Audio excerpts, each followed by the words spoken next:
이야 태스크포스라는 고시 기관에서 2021년에 발표한 가이드라인이에요.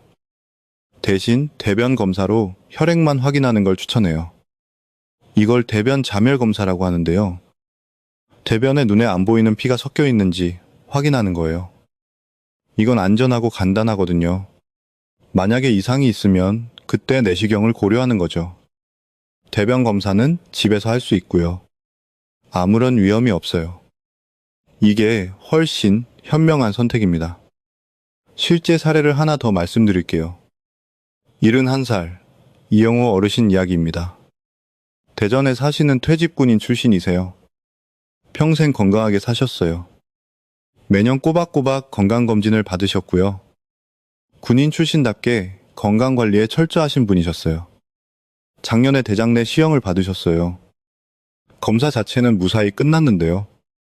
문제는 장정결 과정에서 생겼습니다. 장전 결제를 드시고 나서 심한 탈수가 왔어요. 밤새 화장실을 다니시다가 어지러워지셨대요. 혈압이 80에 50까지 떨어졌습니다. 정상이 120이니까 엄청 낮아진 거죠. 의식이 흐려지셔서 응급실로 실려오셨어요. 다행히니 수액치료로 회복하셨지만요. 일주일 넘게 입원하셔야 했어요. 건강검진 받으러 갔다가 입원하신 거예요. 그분이 나중에 저한테 이렇게 말씀하셨어요. 선생님, 저는 건강해지려고 검사받은 건데 이게 뭐 하는 짓인가 싶었어요. 평생 군대에서도 안 아팠는데 검사 받다가 입원이라니요. 정말 안타까웠습니다. 아, 그리고 또 한 분 계셨어요. 77세 박영숙 할머니셨는데요. 광주에 사시는 분이고 주우셨어요. 손주 셋을 돌보시느라 바쁘게 사셨거든요. 딸이 효도한다고 대장 내시경을 예약해드렸대요. 할머니는 증상도 없으셨고 평생 대장에 문제가 없으셨어요. 그런데 딸이 권하니까 받으신 거죠. 검사 중에 장천공이 생겼어요. 배가 갑자기 아프시다고 하시더니 응급수술을 받으셨어요. 수술은 잘 끝났는데요. 회복 과정에서 폐렴이 왔어요. 고령이시니까 면역력이 약하셨거든요. 한 달 넘게 병원에 계셨고요. 손주들도 못 보시고요. 결국 요양원으로 가셨어요. 딸분이 얼마나 후회하시던지 엄마 건강하셨는데 제가 괜히 검사 받으라고 해서 이렇게 됐다고요. 눈물을 흘리시더라고요. 이런 일들이 정말 많이 일어나고 있어요. 우리 주변에서요. 두 번째로 피해야 할 검사는 CT 조영제 검사입니다. CT 자체는 괜찮아요. 문제는 조영제예요. 아까 잠깐 말씀드렸는데 더 자세히 설명드릴게요. 조영제는 혈관을 선명하게 보기 위해 주사로 넣는 약물인데요. 이게 신장으로 배출되거든요. 신장이 조영제를 걸러서 소변으로 내보내는 거예요. 70대가 넘으면 신장 기능이 많이 떨어져 있어요. 겉으로는 멀쩡해 보여도요. 혈액 검사를 해보면 신장 기능이 젊었을 때 절반 정도밖에 안 되는 분들이 많습니다. 왜 그런지 아세요? 신장도 나이가 들거든요. 30대부터 매년 신장 기능이 조금씩 떨어져요. 70대가 되면 상당히 많이 떨어져 있는 거죠. 이런 상태에서 조영제를 맞으면 신장에 엄청난 부담이 가요. 이미 힘들게 일하고 있는 신장에 갑자기 많은 양의 조영제를 처리하라고 하는 거니까요. 조영제 유발 신병증이라고 해서 갑자기 신장이 망가질 수 있어요. 위약 용어로는 조영제 유발 급성 신손상이라고 합니다. 한번 망가진 신장은 회복이 정말 어렵습니다. 신장세포는 한 번 죽으면 다시 살아나지 않거든요. 투석을 해야 할 수도 있고요. 삼성 서울병원 신장내과에서 2022년에 발표한 연구가 있어요. 70세 이상 환자 중 조형제 CT를 받은 그룹에서 급성 신부전 발생률이 일반 CT를 받은 그룹보다 2배 높았습니다. 제가 직접 본 케이스만 해도 수십 건이 넘어요. 건강검진으로 한번 찍었다가 투석 환자가 되신 분들이요. 투석이 얼마나 힘든지 아세요? 일주일에 3번씩 병원에 가야 하고요. 월요일, 수요일, 금요일 이렇게요. 한 번에 4, 4시간씩 걸려요. 기계에 팔을 연결하고 피를 빼서 기계로 정화하고 다시 몸에 넣는 거예요.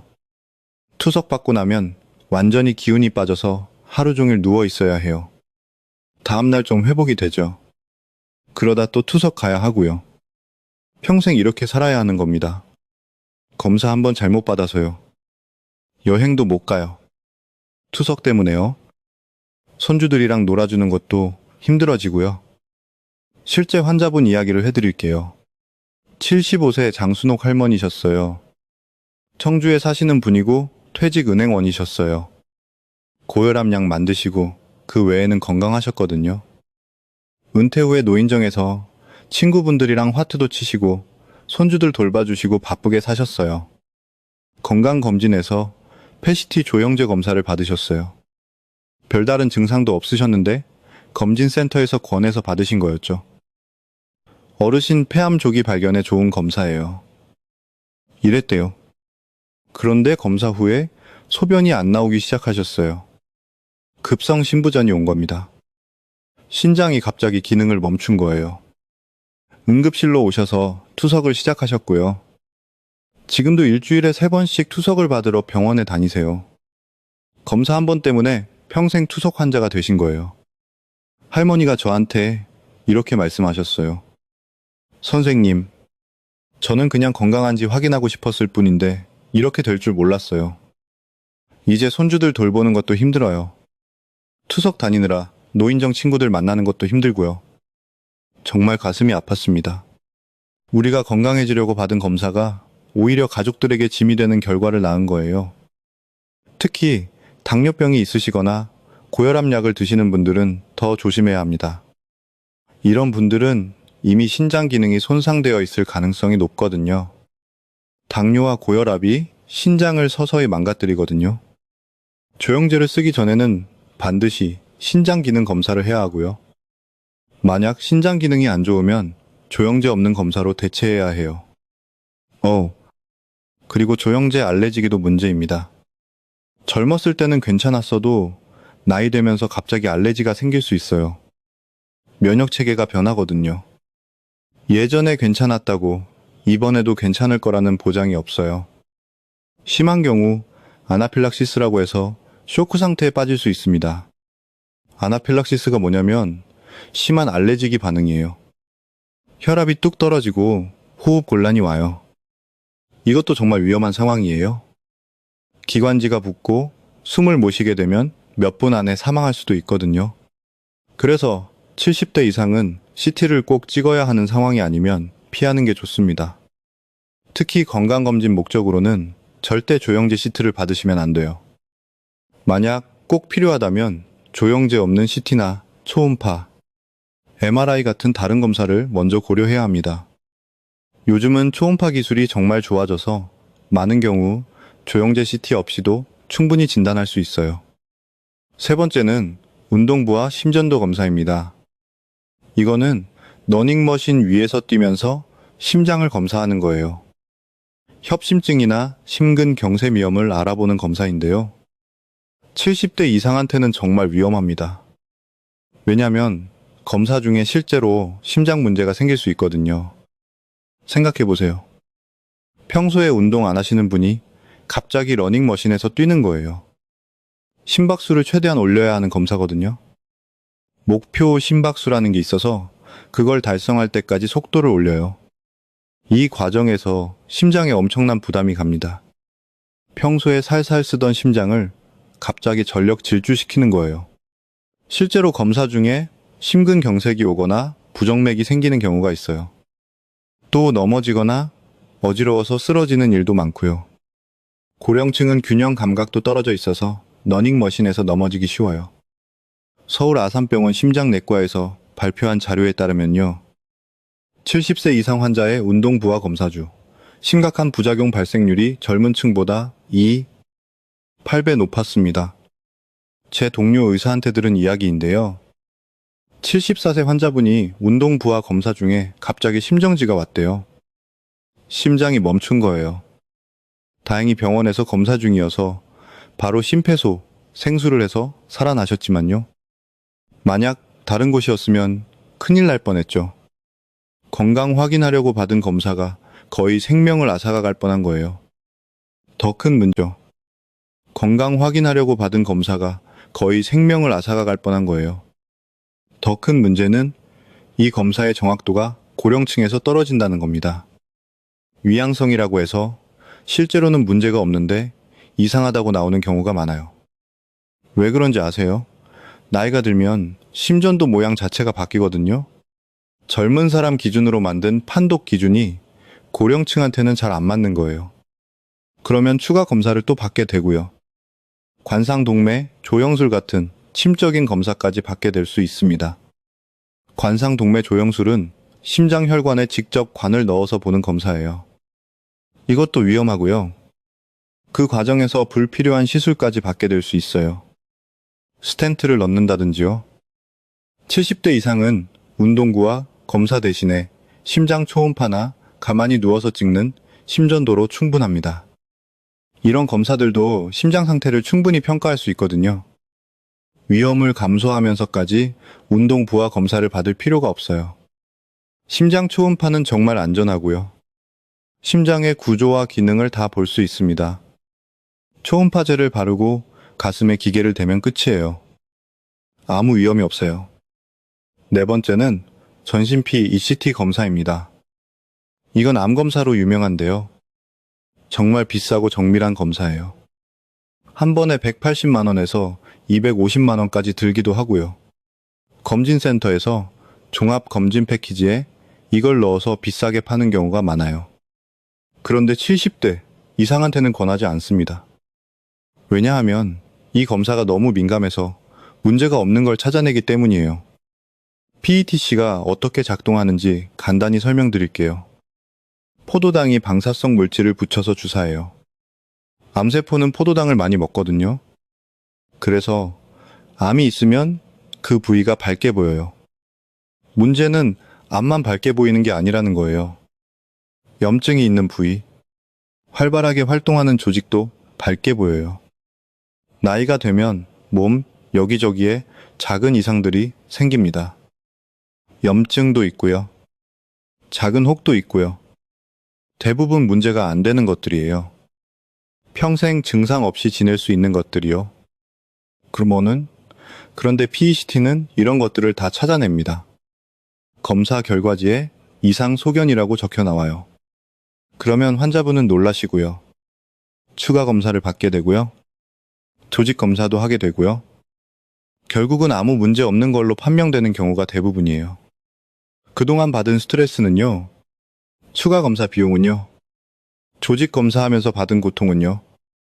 이 과정에서 받는 스트레스와 신체적 부담이 엄청납니다. 조직 검사하다가 출혈이나 감염이 생길 수도 있고요. 예를 들어서 폐에 작은 결절이 보인다고 해봐요. 결이 뭐냐면 작은 점 같은 거예요. CT에서 흰색 점으로 보여요. 대부분은 옛날에 폐렴턴 흔적이거나 양성 종양이에요. 암이 아니에요. 그런데 PECT에서 밝게 보이면 암일 수도 있다고 나와요. 확실히 하려면 조직 검사를 해야 한대요. 조직 검사하려면 가슴에 바늘을 찔러 넣어야 해요. 피부를 뚫고 폐까지 들어가는 거예요. 이 과정에서 기흉이라고 해서 폐에 구멍이 생길 수 있어요. 그러면 가슴에 튜브를 넣고 일주일씩 입원해야 합니다. 국미암센터에서 2023년에 발표한 연구가 있어요. 70세 이상에서 PECT 이상 소견 중 실제 암으로 확인된 비율은 23%에 불과했습니다. 나머지 77%는 불필요한 추가 검사와 걱정만 안겨준 거예요. 게다가 PET, CT는 방사선 피폭량이 정말 많아요. 일반 CT의 8배에서 12배가 넘습니다. 고령층은 회복력이 떨어져서 방사선 피폭에 영향을 더 많이 받아요. 세포 손상도 더 크고요. 아이러니하게도 암을 찾으려고 받은 검사가 오히려 암을 유발할 수 있는 거죠. 방사선이 세포의 DNA를 손상시켜서 암을 일으킬 수 있거든요. 더군다나 PET-CT에서 작은 암을 발견했다고 해봐요. 그게 치료가 필요한 암인지도 불분명합니다. 천천히 자라는 암이면 평생 증상 없이 지낼 수도 있거든요. 특히 전립선암이나 갑상암 같은 경우는 너무 천천히 자라서 평생 모르고 사는 경우가 훨씬 많아요. 부검해 보면 80대 남성의 절반 이상에서 전립선암 세포가 발견돼요. 하지만 그분들이 전립선암으로 돌아가신 건 아니에요. 다른 원인으로 돌아가셨는데 우연히 발견된 거죠.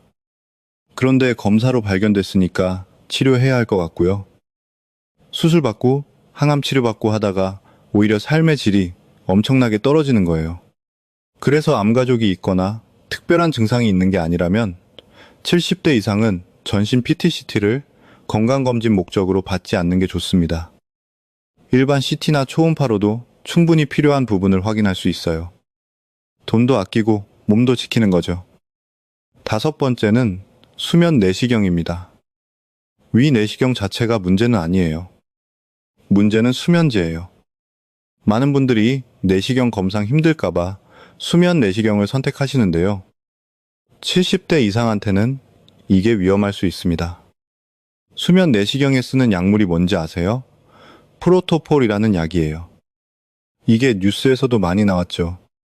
마이클 잭슨이 과다 복용으로 사망한 약이 프로포폴이에요. 물론 병원에서 적절한 양을 쓰면 안전하지만요. 고령층한테는 위험할 수 있어요. 수면제를 맞으면 호흡이 억제돼요. 호흡 중추가 둔해지는 거죠. 산소 포화도가 떨어지고요. 젊은 사람은 금방 회복하는데요. 고령층은 회복이 느립니다. 게다가 폐기능이 안 좋으신 분들은 수면제 때문에 호흡 곤란이 올 수 있어요. 드물지만 수면 내시경 후에 의식이 안 돌아오는 경우도 있습니다. 작년에 있었던 일인데요.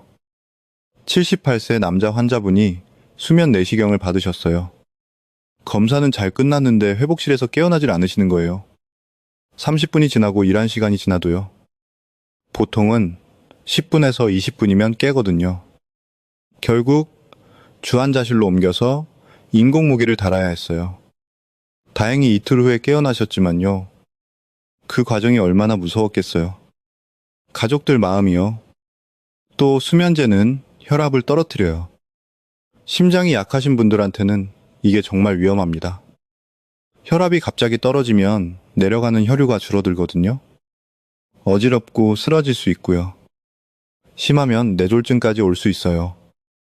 특히 혈압약과 드시는 분들은 수면제와 혈압약이 상호작용을 해서 혈압이 너무 떨어질 수 있습니다.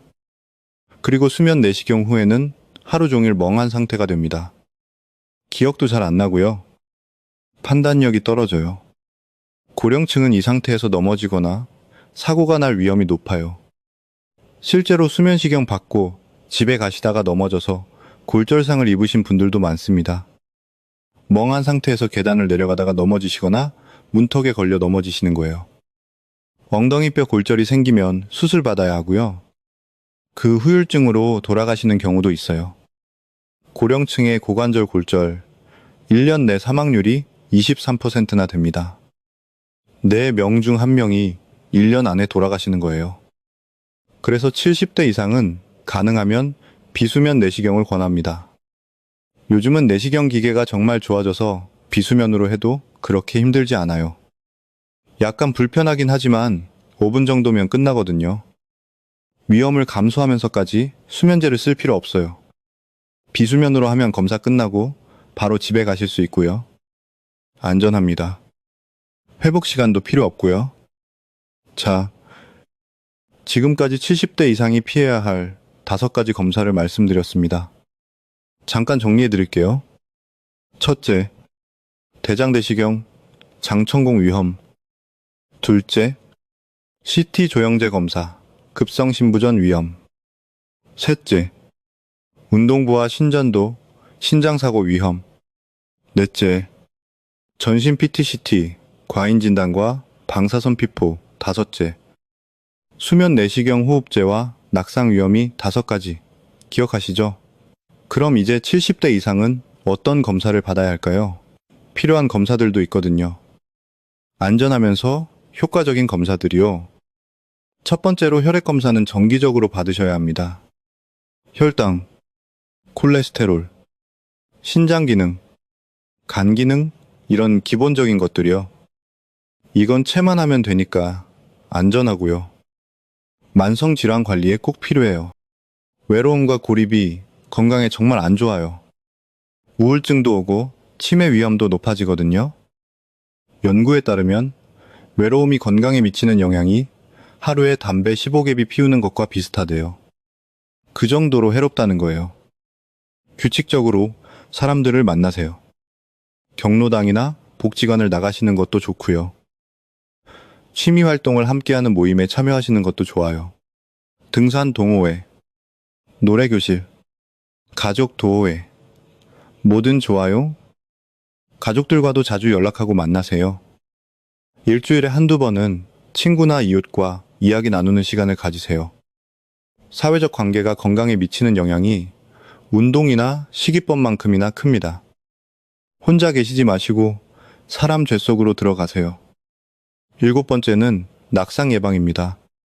고령층한테 낙상은 정말 치명적이에요. 한번 넘어져서 골절되면 회복이 어렵고요. 그대로 누워 지내시다가 합병증으로 돌아가시는 경우가 많습니다. 폐렴이 오거나 욕창이 생기거나요. 집안 환경을 안전하게 만드세요.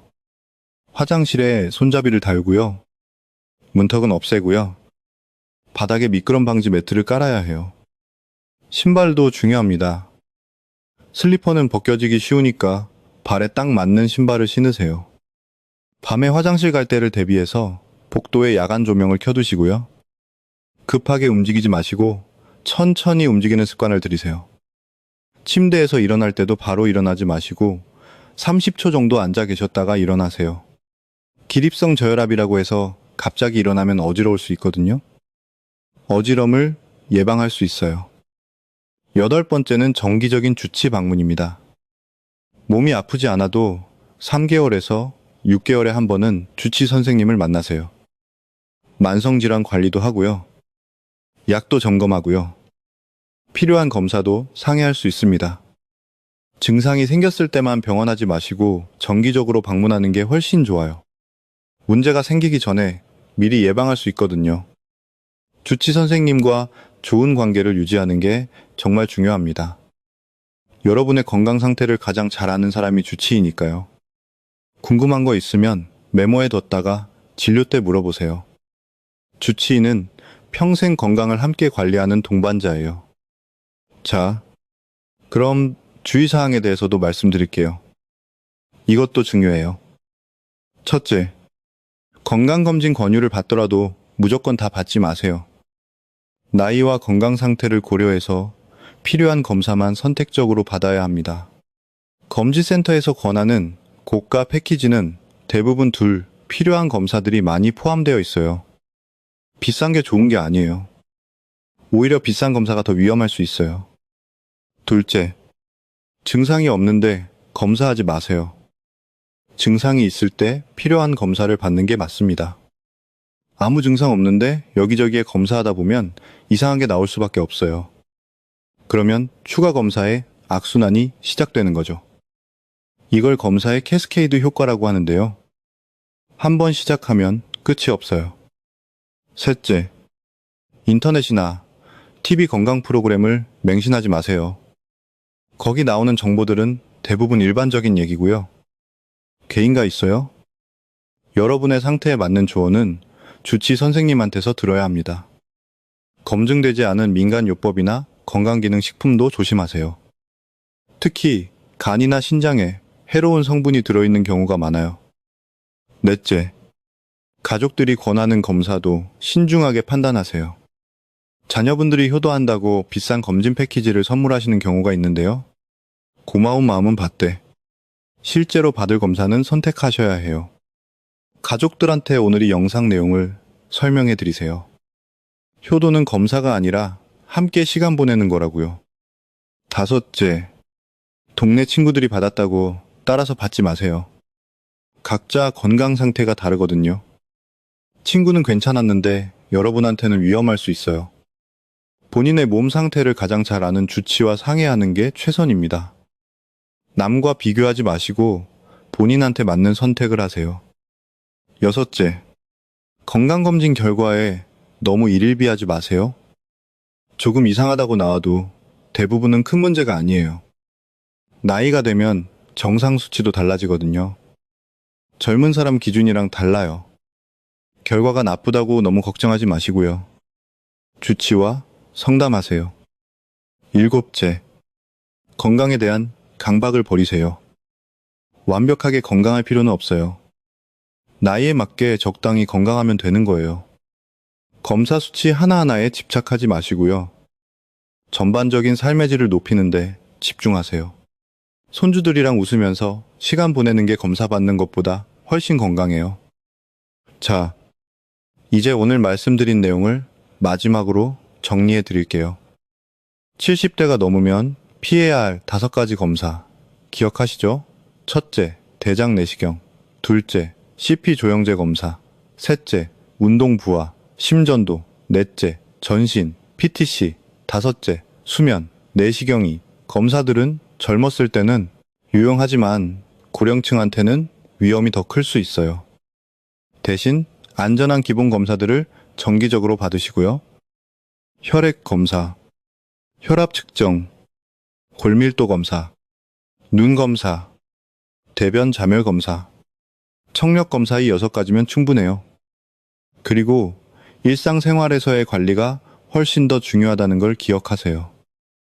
약을 줄이고 단백질 잘 드시고 근력 운동하시고 물 충분히 마시고 잘 주무시고 사람들 만나시고 낙상 조심하시고 주치를 정기적으로 만나는 것이 8가지가 어떤 검사보다 여러분의 건강을 지켜줄 겁니다. 비용도 거의 안 들고요. 우리 함께 건강하게 오래오래 삽시다. 손주들과 함께 웃으면서 말이에요. 건강해야 손주들 결혼식에도 가실 수 있잖아요. 오늘도 끝까지 함께 해주셔서 감사합니다. 이 영상이 도움이 되셨다면 좋아요와 구독 부탁드립니다. 그리고 주변에 70대 이상 되시는 도모님이나 친척분들께 이 영상 꼭 공유해주세요. 정말 중요한 내용이거든요. 우리 모두 건강한 노후를 6개월에서 1년에 한 번 정도면 충분합니다. 혈액 검사로 당뇨병, 고지혈증, 신장질환, 간질환 다 확인할 수 있어요. 비용도 저렴하고요. 건강보험 적용되면 10,000원도 안 들어요. 두 번째는 혈압 측정이에요. 이건 집에서도 할 수 있죠. 매일 아침 일어나서 혈압을 재는 습관을 들이시면 좋아요. 고혈압은 뇌졸중이나 심근경색의 가장 큰 위험 요인이거든요. 혈압만 잘 관리해도 큰 병을 많이 예방할 수 있습니다. 혈압계는 약국에서 40,000원에서 60,000원 정도면 살 수 있고요. 사용법도 간단해요. 팔에 감고 버튼 누르면 끝이에요. 세 번째는 골밀도 검사입니다. 특히 여성분들은 폐견 후에 골다운증이 빨리 오거든요. 골밀도 검사는 방사선 피폭도 거의 없고 간단해요. 2년에 한 번 정도 받으시면 됩니다. 골다운증이 심하면 약물 치료를 시작해야 해요. 골다운증을 방치하면 작은 충격에도 뼈가 부러지거든요. 기침 한 번에 갈비뼈가 부러지는 경우도 있어요. 네 번째는 눈 검사예요. 백내장, 녹내장, 황광변성 같은 게 나이 되면 흔하게 생기거든요. 1년에 한 번 안과에서 정밀 검사를 받으시는 게 좋습니다. 실명한 예방할 수 있어요. 특히 녹내장은 초기에 증상이 없어서 검사로만 발견할 수 있거든요. 녹내장이 진행되면 시야가 점점 좁아져요. 터널 시야라고 해서 가운데만 보이고 주변이 안 보여요. 조기에 발견하면 약물로 진행을 막을 수 있어요. 다섯 번째는 대변 자멸 검사입니다. 대장 내시경 대신에 이걸 받으시면 돼요. 대변에 피가 섞여 나오는지만 확인하는 간단한 검사예요. 만약 여기서 이상이 나오면 그때 내시경을 고려하는 거죠. 집에서 할 수 있고요. 비용도 거의 안 들어요. 여섯 번째는 청력 검사입니다. 난청이 생기면 의사소통이 어려워지고요. 우울증이나 치매 위험도 높아져요. 왜 그런지 아세요? 소리를 안 들으니까 내가 자극을 덜 받아요. 내가 활동을 덜 하게 되는 거죠. 보청기를 일찍 착용하는 게 정말 중요한데요. 그러려면 정기적으로 청력 검사를 받아야 해요. 요즘 보청기는 정말 작아서 티도 안 나요. 이런 기본적인 검사들만 잘 받으셔도 건강관리는 충분히 할 수 있습니다. 굳이 여러 가지 비싼 검사를 받으실 필요가 없어요. 자, 이제 검사보다 훨씬 중요한 자기관리법에 대해 말씀드리겠습니다. 이게 진짜 핵심이에요. 검사보다 일상생활 관리가 훨씬 중요합니다. 첫 번째는 자기관리법은 약이기입니다. 네, 맞아요. 약을 줄이라는 거예요. 의외이시죠? 많은 고령 환자분들이 약을 너무 많이 드세요. 혈압약, 당뇨약, 콜레스테롤 약, 위장약, 수면제, 이렇게 한 큼씩 드시는 분들이 많아요. 아침에 10, 저녁에 5달, 이렇게요. 그런데 약이 많을수록 부작용 위험도 높아집니다. 이걸 다약제 복용이라고 하는데요. 약물 상호작용이 복잡해져요. 특히 고령층은 신장이나 간 기능이 떨어져서 약물 대사가 느려요. 약이 몸에 쌓이는 거죠. 젊은 사람은 약을 먹으면 빨리 분해되고 빠져나가는데 고령층은 그 과정이 느려서 약 성분이 몸에 오래 남아 있어요.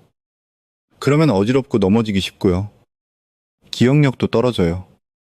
변비가 심해지기도 하고요. 입이 마르고요. 주치 선생님과 상의해서 꼭 필요한 약만 드시도록 조정하세요. 약을 줄이는 것만으로도 삶의 질이 훨씬 좋아질 수 있습니다. 실제로 약을 절반으로 줄였더니 훨씬 정신이 맑아지고 활력이 생겼다는 환자분들이 많아요. 어지러움이 없어졌었다고요. 두 번째는 영양 관리입니다. 나이가 들면 식욕이 떨어지고 잘 안 드시게 되죠. 예전만큼 안 먹어도 괜찮아? 라고 생각하시는 분들이 많은데요. 그게 아니에요. 영양 부족이 되면 면역력이 떨어지고 근육이 빠져요. 낙상 위험도 높아지고요. 감기에 잘 걸리고 오래 가고요. 상처가 잘 안 낫고요. 단백질을 충분히 드셔야 합니다. 고기, 생선, 계란, 두부, 이런 음식들을 몇 드세요? 특히 아침에 단백질을 꼭 드세요. 아침을 거르시는 분들이 많은데요. 그러면 하루 종일 기운이 없어요. 아침에 계란 2개만 드셔도 훨씬 환이 생깁니다. 저녁은 조금 가볍게 드시고요. 아침과 점심을 든든히 드시는 게 좋아요. 저녁에 많이 드시면 소화가 안 돼서 잠을 못 주무시거든요. 채소와 과일도 중요하지만 단백질이 더 중요해요. 우리 세대는 탄수화물 위주로 드시는 분들이 많잖아요. 밥, 국수, 빵, 이런 거요. 이제는 단백질 비중을 높이셔야 해요. 탄수화물은 조금 줄이시고요. 밥을 한 공기 다 드시지 마시고 반기만 드세요. 대신 반찬을 더 드시고요. 하루 3끼를 규칙적으로 드시는 게 좋습니다. 입맛이 없다고 굶으시면 안 돼요. 조금씩이라도 자주 드세요. 세 번째는 근력 운동입니다. 유산소 운동보다 근력 운동이 고령층한테는 더 중요해요. 근육이 있어야 낙상을 예방할 수 있거든요. 특히 다리 근육이 중요합니다. 허벅지 근육이요. 이게 약해지면 계단 오르기가 힘들어지고 의자에서 일어나기가 힘들어져요. 의자에서 일어섰다, 앉았다 하는 운동을 하루에 30번씩 하세요. 이것만 해도 다리 근육이 많이 좋아져요. 처음에는 10번부터 시작하세요. 그리고 일주일에 5번씩 늘려가는 거예요. 한 달 후면 50번도 할 수 있게 돼요. 의자 운동은 정말 효과가 좋아요. 별도의 장비도 필요 없고요. 집에서 TV 보면서도 할 수 있어요. 돈 한 푼 안 들죠? 아령이나 물병을 들고 팔 운동도 하시고요. 무리하지 말고 천천히 하는 게 중요합니다. 매일 조금씩 하는 게 가끔 많이 하는 것보다 훨씬 효과적이에요.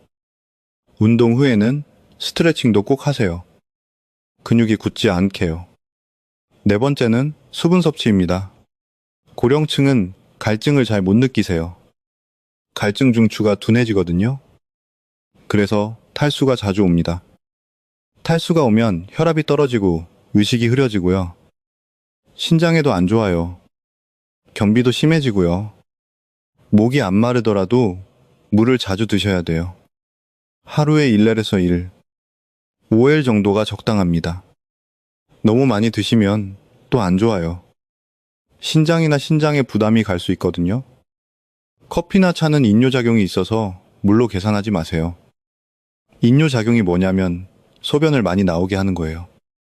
그래서 커피 마시면 오히려 탈수가 올 수 있어요. 맑은 물을 드시는 게 가장 좋아요. 아침에 일어나서 한 컵, 식사 후에 한 컵, 이렇게 습관을 들으세요. 물병은 한 가까이 두시고요. 보일 때마다 한 모금씩 마시세요. 5번째는 수면 관리입니다. 잠을 잘 자는 게 정말 중요해요. 잠을 못 자면 면역력이 떨어지고 혈압도 올라가고요. 당뇨도 악화됩니다.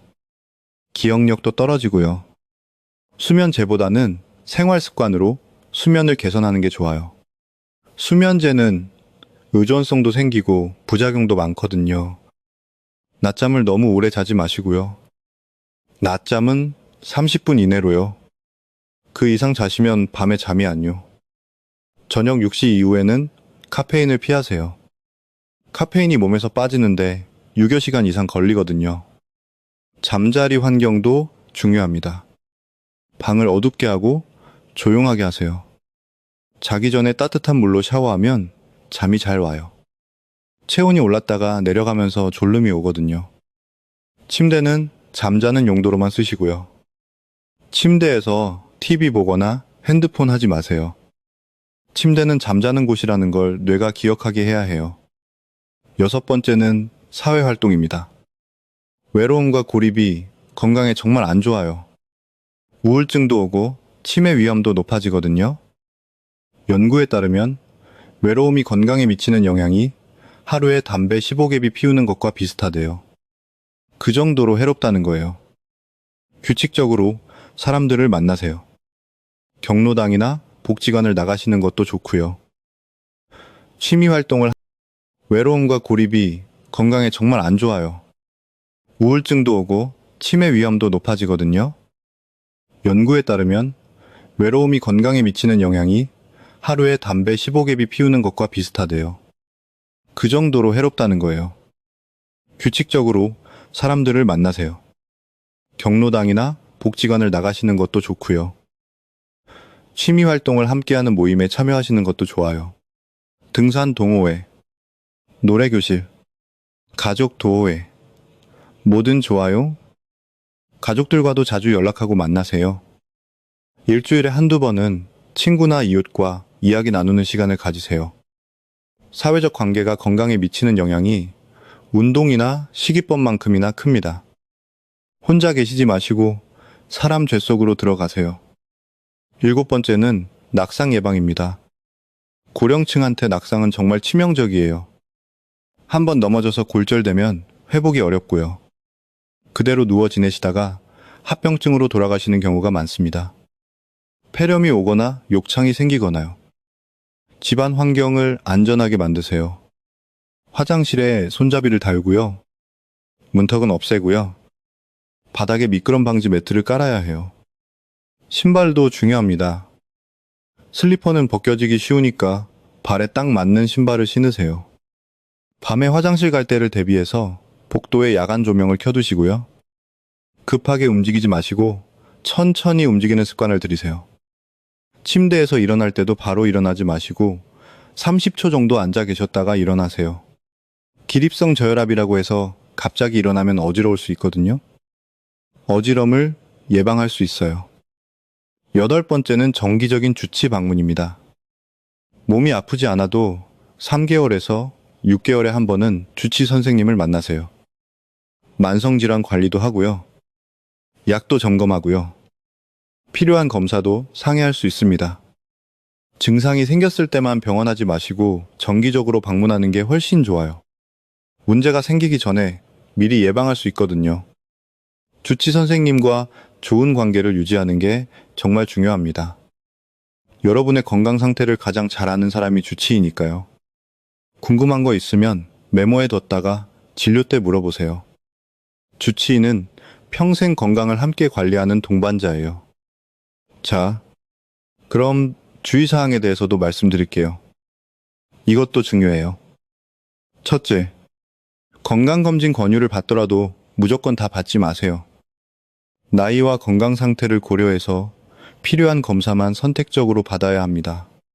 검지센터에서 권하는 고가 패키지는 대부분 필요한 검사들이 많이 포함되어 있어요. 비싼 게 좋은 게 아니에요. 오히려 비싼 검사가 더 위험할 수 있어요. 둘째, 증상이 없는데 검사하지 마세요. 증상이 있을 때 필요한 검사를 받는 게 맞습니다. 아무 증상 없는데 여기저기에 검사하다 보면 이상한 게 나올 수밖에 없어요. 그러면 추가 검사의 악순환이 시작되는 거죠. 이걸 검사의 캐스케이드 효과라고 하는데요. 한 번 시작하면 끝이 없어요. 셋째, 인터넷이나 TV 건강 프로그램을 맹신하지 마세요. 거기 나오는 정보들은 대부분 일반적인 얘기고요. 개인가 있어요? 여러분의 상태에 맞는 조언은 주치 선생님한테서 들어야 합니다. 검증되지 않은 민간요법이나 건강기능식품도 조심하세요. 특히 간이나 신장에 해로운 성분이 들어있는 경우가 많아요. 넷째, 가족들이 권하는 검사도 신중하게 판단하세요.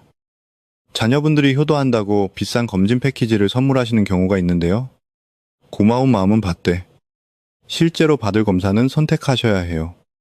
가족들한테 오늘 이 영상 내용을 설명해 드리세요. 효도는 검사가 아니라 함께 시간 보내는 거라고요. 다섯째, 동네 친구들이 받았다고 따라서 받지 마세요. 각자 건강 상태가 다르거든요. 친구는 괜찮았는데 여러분한테는 위험할 수 있어요. 본인의 몸 상태를 가장 잘 아는 주치와 상의하는 게 최선입니다. 남과 비교하지 마시고 본인한테 맞는 선택을 하세요. 여섯째, 건강검진 결과에 너무 일일비하지 마세요. 조금 이상하다고 나와도 대부분은 큰 문제가 아니에요. 나이가 되면 정상 수치도 달라지거든요. 젊은 사람 기준이랑 달라요. 결과가 나쁘다고 너무 걱정하지 마시고요. 주치와 상담하세요. 일곱째, 건강에 대한 강박을 버리세요. 완벽하게 건강할 필요는 없어요. 나이에 맞게 적당히 건강하면 되는 거예요. 검사 수치 하나하나에 집착하지 마시고요. 전반적인 삶의 질을 높이는데 집중하세요. 손주들이랑 웃으면서 시간 보내는 게 검사 받는 것보다 훨씬 건강해요. 자, 이제 오늘 말씀드린 내용을 마지막으로 정리해 드릴게요. 70대가 넘으면 피해야 할 5가지 검사 기억하시죠? 첫째, 대장 내시경.